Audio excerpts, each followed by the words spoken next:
नमस्कार। मज़े मनोगत इस उपक्रम में आप सबका स्वागत है। हम इस बार काफ़ी लंबे गैप के बाद मिल रहे हैं। बीच में त्योहारों का मौसम था, फेस्टिवल सीजन था, दशहरा, दिवाली, बहुत सारे फेस्टिवल आए, इसलिए ये गैप, इसका कारण ये गैप है। हम आजकल सप्तसरिता, माझे मनोगत इसमें सप्तसरिता भारत की जो हमारी प्रमुख नदी है इसके बारे में चर्चा और अभ्यास कर रहे हैं। अभी तक हमने गंगा, यमुना, सरस्वती और सिंधु इन नदियों के बारे में अभ्यास किया, नदियों के बारे में सुना। आज हम ब्रह्मपुत्र इस नदी के बारे में हम लोग चर्चा करेंगे। जो भारत की जो नदियां हैं, जो काफी सारी नदियां काफी सारे पहाड़ों से उगम पाती है। गंगा, यमुना, सरस्वती, सिंधु और ब्रह्मपुत्र, ये जो नदियां हैं यहाँ हिमालय से उगम पाती है। उसमें से गंगा, यमुना, सरस्वती, ये जो तीन नदियां हिमालय के, हम कहेंगे इंटीरियर हिमालय, वहां से उगम पाती है। ब्रह्मपुत्र और सिंधु, यहाँ जो दो नदियां, हम नदियां से ज्यादा ब्रह्मपुत्र और सिंधु उनको नदियों से ज्यादा, नदी से ज्यादा हम उसको नद कहेंगे। नद का मतलब है नदी, लेकिन बहुत बड़ी नदी। इसका जो प्रवाह है, इसका जो वेगवान प्रवाह है, इसका जो विस्तार है, इसके कारण इसको नद कहा जाता है, सिंधु और ब्रह्मपुत्र को। ये सब नदियां हिमालय से उगम पाती है, इसलिए हम इस क्रम से ले रहे हैं: गंगा, यमुना, सरस्वती, सिंधु और अभी ब्रह्मपुत्र। ब्रह्मपुत्र को भी हम नद कहेंगे, क्योंकि एक तो बहुत इसका विस्तार ज्यादा है, उसका प्रवाह बहुत वेगवान है, इसलिए इसको ब्रह्मपुत्र कहते हैं। और जो नदियां हैं, नदी कहा तो हम उसको स्त्रीलिंगी होती है, नदी हमेशा ही स्त्रीलिंग होती है, लेकिन ब्रह्मपुत्र यह नदी है कि यह पुल्लिंगी है। इसका ब्रह्मपुत्र का इस शब्द का अर्थ क्या है हम आगे देखेंगे, और उसमें देखेंगे उसको पुल्लिंगी क्यों कहा जाता है। अभी ये बड़ा सा नद है, उसको नद कहते हैं। नद मतलब बहुत बड़ा, बहुत वेगवान, बहुत विस्तार जिसका है, वह यहाँ नदी है, उसको नद कहते हैं। यह भी हिमालय से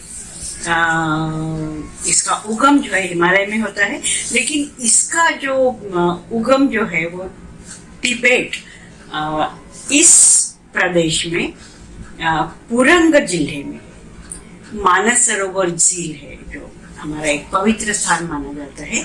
इस मानस सरोवर के झील से होता है, उसके पास से होता है, इस मानस सरोवर तालाब के पास से होता है। सिंधु और ब्रह्मपुत्र यहाँ मानस सरोवर के आसपास के झील से उसका उगम होता है। यहाँ आगे चल के यहाँ भी बहुत विशाल काय, और हम कहेंगे दीर्घवायु, इसका लंबाई भी बहुत ज्यादा है। उसका हम फिजिकल रूप देखेंगे तब लंबाई के बारे में बात करेंगे। इसका जल प्रवाह ये मानस सरोवर से निकल के, मानस सरोवर से उगम होके लास्ट में वह बंगाल की खाड़ी में, उसको वहाँ बंगाल की खाड़ी में अपने आप को, अपना जल जो है, अपना पानी जो है वो समर्पित करता है। यह नद ब्रह्मपुत्र, यह नद यहाँ मानस सरोवर में उसका उगम होता है। मानस सरोवर के पास हिमालय, पुरंग जिला, मानस सरोवर, और इसके कारण वो तिब्बत है, तिब्बत में उसका उगम होता है। और तिब्बत में इसका नाम जो है यर्लुंगा संगोपो, इस नाम से यह नद जाना जाता है। तिब्बत से ब्रह्मपुत्र नद है वो अरुणाचल भारत के अरुणाचल प्रदेश में प्रवास करता है, हम उसको पुल्लिंगी ही बोलेंगे। करती है नहीं, करता है। ब्रह्मपुत्र नद पुल्लिंगी है, उसको हम उसका उल्लेख हम पुल्लिंगी ही करेंगे। यहाँ अरुणाचल में प्रवेश करता है। उसके बाद में वहाँ आसाम घाटी से बांग्लादेश में यहाँ प्रवेश करता है। इसे यहाँ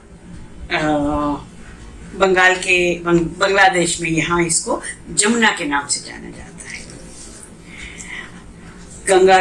आगे गंगा के साथ इसका संगम होता है और गंगा और ब्रह्मपुत्र इन दोनों की संयुक्त धारा आगे उसको मेघना इस नाम से जानते हैं। इसको मेघना कहा जाता है।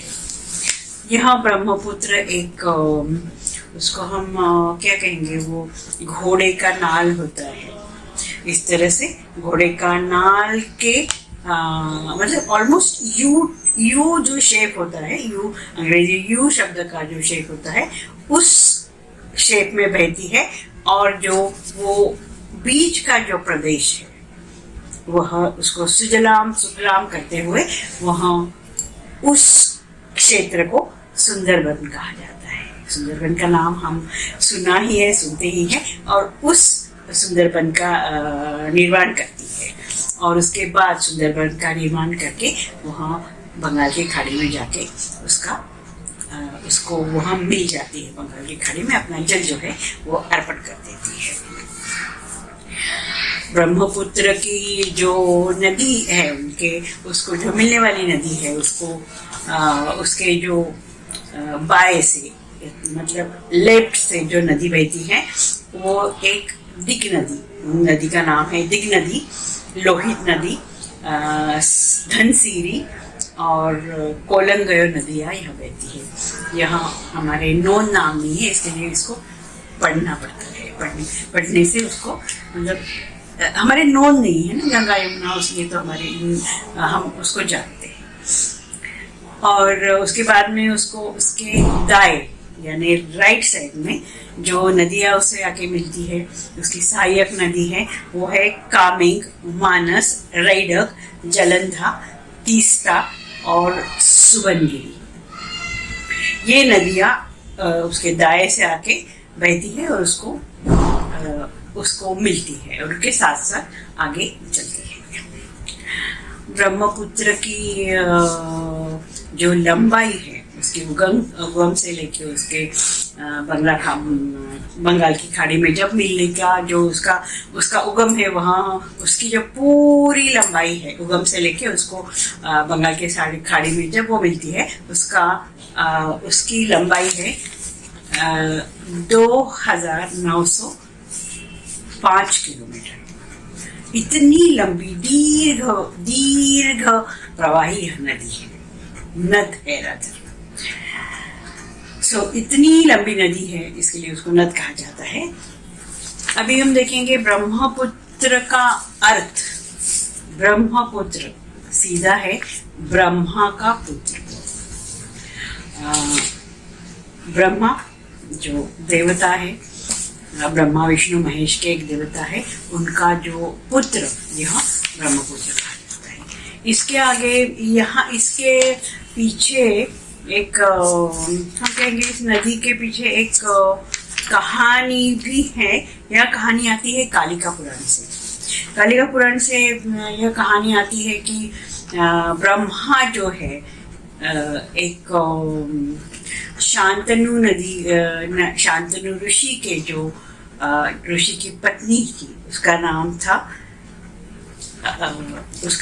नाम अमोघ था। अब ब्रह्मा जो है वहाँ ये अमोघ नदी नहीं, अमोघ जो ऋषि पत्नी थी उनके ऊपर लुब्ध हो गए और ब्रह्मा और अमोघ इन दोनों को जो पुत्र हो गया, वह पुत्र जो है यह पुत्र वह ब्रह्मपुत्र है। ब्रह्मपुत्र नद है, वो पुत्र है, इसके लिए हम उसको पुल्लिंग होता है और उसको इसीलिए ब्रह्मपुत्र नद कहा जाता है। अभी ये तो ऋषि के पत्नी से जो पुत्र हुआ, जो उसे ऋषि को पुत्र ब्रह्मा और अमोघा का पुत्र हुआ, यह हम ये नहीं, ये तो व्यभिचारी है कहेंगे हम, ये व्यभिचारी था। तो अर्थात ऋषि शांतनु, ये सब कहानियां पुराण में आती है।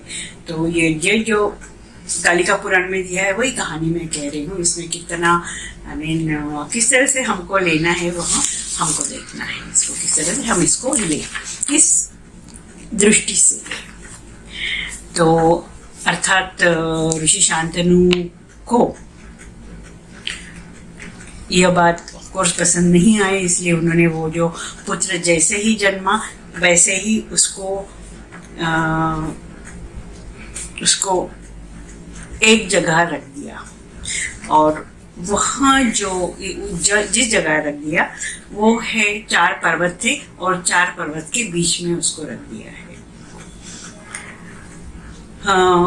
वो 4 पर्वत है, एक तो कैलाश, दूसरा गंधमादन, तीसरा पर्वत जरूदी, और चौथा पर्वत है सांबवर्तक पर्वत।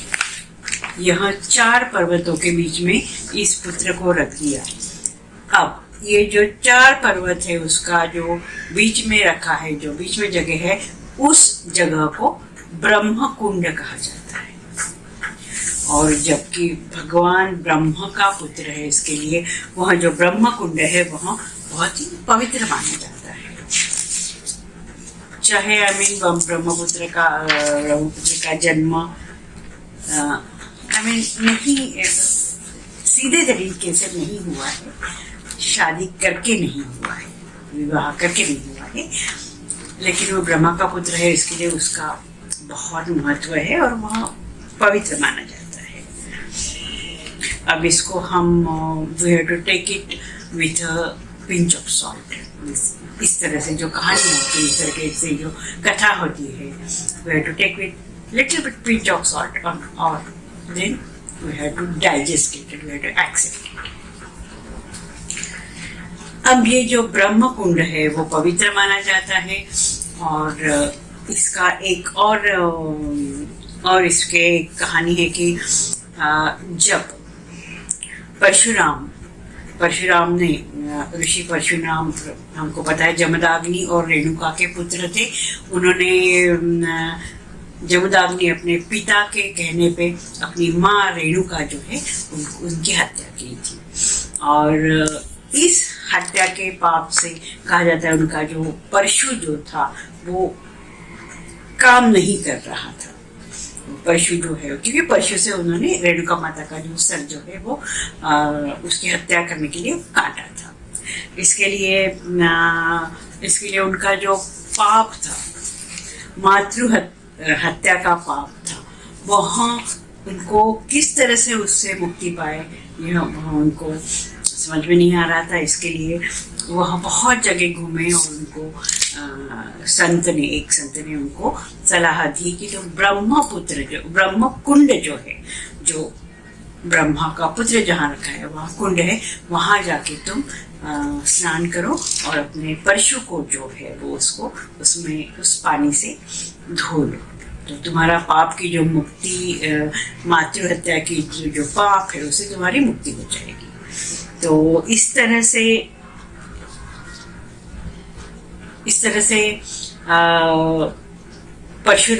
ऋषि परशुराम ने ब्रह्म कुंड में स्नान करके अपने मातृ हत्या के पाप से उनको मुक्ति मिल गई। ब्रह्मपुत्र जो नद है वहाँ उसके तट पे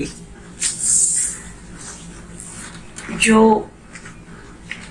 आदिवासी और जो बस्तियां हैं वहाँ वास करती है, और इस जो बस्तियों के जो लोग हैं, बस्तियों के जो जन है, जनजाति है उसके ऊपर ब्रह्मपुत्र के ये जो कहानी है, परशुराम की कहानी है, या राजा ऋषि शांतनु और अमोघा, इनकी जो सब कहानी है उसका बहुत सारा प्रभाव दिखता है, सामाजिक प्रभाव दिखता है, उसका पौराणिक प्रभाव भी दिखता है। तो ये जो कहानियाँ है, ये जो उसकी जो कथाएं है, वो कथाओं अभी भी वहाँ के जो आदिवासी और वो जो बस्तियों के लोग वहाँ उनको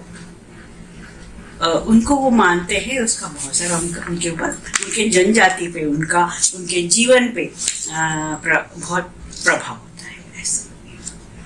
इसके ऐसे कहते हैं कि जो ब्रह्मपुत्र का जो तट है वहाँ उसको हम कहेंगे कि उसको आयुर्वेद का बगीचा माना जाता है। उसके ऊपर, उसके तट पे, उसके किनारे, ब्रह्मपुत्र के किनारे बहुत सारी आयुर्वेदिक औषधि जो वनस्पतियां हैं वहाँ उगती है। और पूरा जो ब्रह्मपुत्र का जो प्रवाह है वहाँ आयुर्वेदिक बेसिन नाम से जाना जाता है। उसमें बहुत सारी औषधियों वाली वनस्पति है। उसमें काफ़ी जो जल में रहने वाले जो जलचर है, वहाँ जलचर काफ़ी मात्रा में पाए जाते हैं। उसमें बहुत सारे प्रजातियों के जो घर हैं, प्रजातियों की बस्तियां हैं। हमें जो पता है, हम जो जानते हैं, काजीगंगा, मानस और कांचनगंगा, यहाँ जो राष्ट्रीय उद्यान है वहाँ ब्रह्मपुत्र के तट पर बसे हुए हैं। ब्रह्मपुत्र के उसी आसाम में यहाँ से है, आसाम प्रदेश में, आसाम राज्य में यहाँ ब्रह्मपुत्र के तट पे ही यहाँ बसे हुए हैं। इसलिए ब्रह्मपुत्र नद का जो प्रवाह है हमारे भारतीयों के मन में, मानस पटल पे बहुत ज़्यादा गहरा असर। इसलिए हमारी जो नदियां हैं, बाकी जो गंगा यमुना इस तरह से नदियां हैं, उसमें ब्रह्मपुत्र नद को एक प्रमुख नद का महत्व दिया गया है। उसको प्रमुख नद माना गया है और उसको एक ब्रह्मपुत्र माने एक बहुत बड़ा नद, बहुत बड़ा, हम कहेंगे कि विशालकाय नदी, उसको माना गया है। उसको हमारा एक भारतीय के जीवनों का एक part of the Bharatiya Jeevan ऐसे कह सकते हैं। ब्रह्मपुत्र एक सिंचाई और नेविगेशन का एक महत्वपूर्ण स्रोत है। यहाँ नेविगेशन का बहुत सारे सेंटर्स वहाँ है। वहाँ बहुत अच्छी तरह से सिंचाई होती है। बहुत, यहाँ ब्रह्मपुत्र का तट है वो बहुत ही उपजाऊ माना जाता है और इसी के लिए हमने देखा है कि वहाँ बहुत सारी आयुर्वेदिक औषधियों का यहाँ घर है। ब्रह्मपुत्र यहाँ दुनिया का जो शक्तिशाली, विशालकाय और दीर्घ प्रवाही जल प्रवाह माना जाता है। पूरी दुनिया का यहाँ पांचवें नंबर का जल प्रवाह माना जाता है। अभी ब्रह्मपुत्र तिब्बत, चाइना, इंडिया, भारत, इन तीन प्रदेशों से निकल के यहाँ बांग्लादेश में, बंगाल की खाड़ी में, वहाँ अपना जो जल जो है वहाँ समुद्र को अर्पण कर देती है।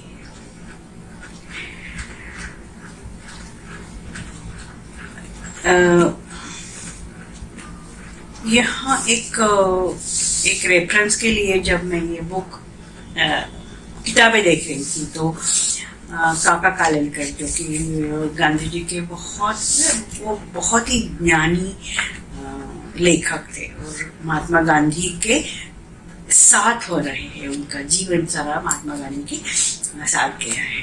उन्होंने बहुत सारी नदी के वो हिमालय में बहुत वहाँ हिमालय में बहुत घूमे, सारे जहाँ कोई नहीं गया वहाँ जाके उन्होंने रहे और बहुत सारा ज्ञान हिमालय के बारे में, हिमालय की नदियों के बारे में उन्होंने उनके पास था।